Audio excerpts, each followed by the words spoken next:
तो अपनी पुरानी जिंदगी। बड़ी खबर आ रही है कि दिल्ली की हिंसा में दिल्ली हिंसा जो हुई है उसमें जांच अब तेजी पकड़ रही है। फॉरेंसिक टीम जुटा रही है सबूत। जो वीडियो एविडेंस है उसके साथ साथ बुराड़ी उत्तम नगर का भी दौरा हुआ है। मौके पर फोटोग्राफी भी की गई है कि किस तरह का डैमेज किया गया है। वहां पर गाजीपुर भी जाएगी ये टीम। तो यानी कि जो दिल्ली में 26 जनवरी को हिंसा हुई उस पर जो इन्वेस्टिगेशन है वो तेजी पकड़ चुकी है। नंगलोई में भी जाकर टीम देख रही है। दिल्ली हिंसा की जांच पूरी तरह से तेज और वहां पर सीसीटीवी फुटेज के साथ साथ फॉरेंसिक एविडेंस जो है वो भी जुटा रही है टीम। बुराड़ी उत्तम नगर का भी दौरा होगा और उसके साथ साथ मौके पर फोटोग्राफी भी की गई है। यही नहीं, यहां अखाड़ा में बता दें कि ये टीम गाजीपुर भी जाएगी और फिर नंगलोई का भी दौरा होगा। यहाँ जहां जहां पर उपद्रव हुआ था वहां सब जाकर एविडेंस गैदर किया जाएगा, जांच की जाएगी, पूरी तरह से उसकी फॉरेंसिक एविडेंस को कलेक्ट कर रिपोर्ट होगी और फिर इस हिंसा की जो जांच है उसमें तेजी आई है। आनंद जुड़ रहे हैं हमारे साथ। आनंद बताइए, तो यानी इन्वेस्टिगेशन अब स्पीड अप हो रहा है। जी देखिए, बिल्कुल आनंद, जो दिल्ली में एजेंसियां हैं उन्होंने अपना काम करना शुरू कर दिया है। जो 9 केस हैं वो क्राइम ब्रांच एसआईटी को सौंपे गए हैं और उसको लेकर बाकायदा जो एफएसएल रोहिणी है वो भी अब एक्शन में आ गई है। एफएसएल फॉरेंसिक साइंस लेबोरेटरी के जो एचओडी हैं वो बुराड़ी का दौरा करके आए हैं। वहां से उन्होंने फॉरेंसिक एविडेंस कलेक्ट किए हैं, फोटोग्राफी की है। इसके अलावा उत्तम नगर में भी एफएसएल की टीम पहुंची थी। अभी कुछ देर के बाद गाजीपुर में जहां पर जमकर उत्पात मचा था, जिस पूरे मामले में राकेश टिकैत और अन्य किसान नेताओं के खिलाफ मुकदमा दर्ज हुआ है, वहां पर एफएसएल की टीम क्राइम ब्रांच की एसआईटी के साथ पहुंचेगी और वहां पर मौका मुआयना करेगी। बाकायदा फोटोग्राफी होगी, वीडियोग्राफी होगी और तमाम जो एविडेंस है उन्हें कलेक्ट किया जाएगा। पूरे दिल्ली में जिस तरह से अलग अलग जगह घटनाएं हुई हैं और 2 दर्जन से ज्यादा एफआईआर दर्ज हुई है, उसमें जो भी महत्वपूर्ण जगह हैं तमाम जगहों पर एफएसएल की टीम जाएगी और वहां पर जो एविडेंस है वो कलेक्ट करेगी। इन तस्वीरों को आप देखिए, अखाड़ा में हमारे दर्शक ना भूलें, क्योंकि जितने भी सियासतदार हैं, जितने भी विपक्षी पार्टीज हैं जैसे आरएलडी, आम आदमी पार्टी और फिर समाजवादी पार्टी, लगता है वो इन तस्वीरों को भूल गए हैं। गणतंत्र दिवस के दिन राजधानी में जो हुआ वो राकेश टिकैत जैसे लोगों के भोले भाले किसानों को उकसाने की वजह से हुआ। पूरा हिंसा करने के बाद, उसको ऑर्केस्ट्रेट करने के बाद फिर आंसू बहा दिए जाए तो क्या वो हिंसा से अपना हाथ धो लें? इन मगरमच्छ के आंसुओं को दिख रहे हैं तो देख रहे हैं सारे सियासतदार, लेकिन क्यों भूल गए कि क्या हुआ था गणतंत्र दिवस के दिन भारत की राजधानी में? ये सवाल उठता है क्योंकि आज उन लोगों का जिनका आज कोई भी राजनीतिक अस्तित्व नहीं है, वो जाट वोट को खोजते हुए अब राकेश टिकैत के समर्थन में आए हैं। आज सुबह सुबह तांता लग गया। देखिए, जयंत चौधरी आरएलडी के पहुंच गए, मनीष सिसोदिया पहुंच गए। देखिए, हम आपको पानी देंगे सड़क जाम करने के लिए, आपको हम पानी देंगे लोगों को परेशान करने के लिए, आपको बिजली देंगे क्योंकि अब हमको आपसे मतलब है। किसान तो छोड़िए, राकेश टिकैत और जाट वोटों से मतलब है। ये इरादा है क्या इनका? आइए सुनते हैं उन्होंने क्या कहा।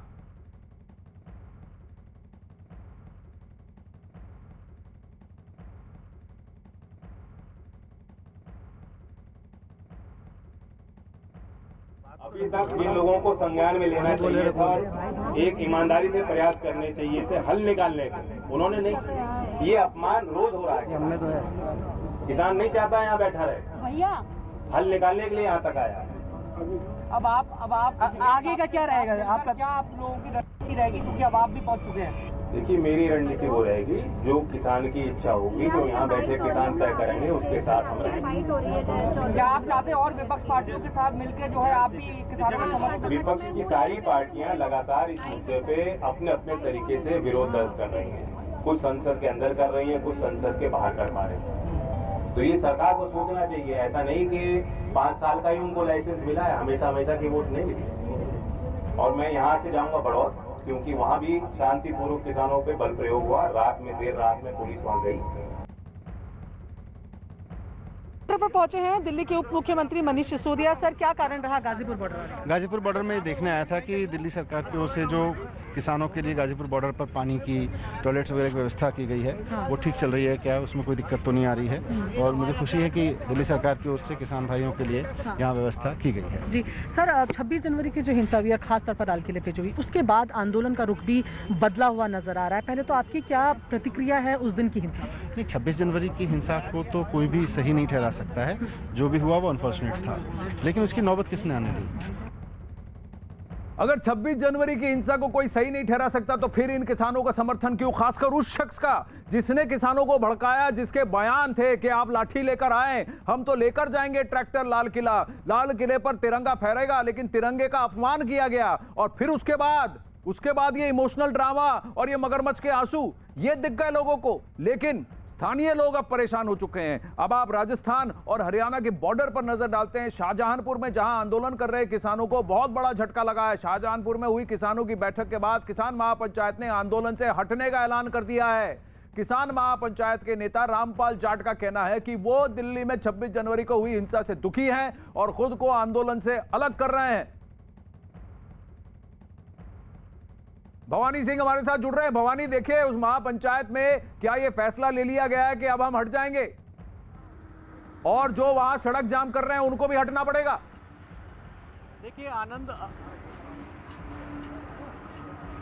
आनंद, पहले तो जो आंदोलन कर रहे हैं उनको बड़ा झटका है, क्योंकि किसान महापंचायत जो रामपाल जाट की अगुवाई में वो संयुक्त मोर्चा का हिस्सा है और सबसे पहले शाहजहांपुर बॉर्डर पर आकर बैठे थे।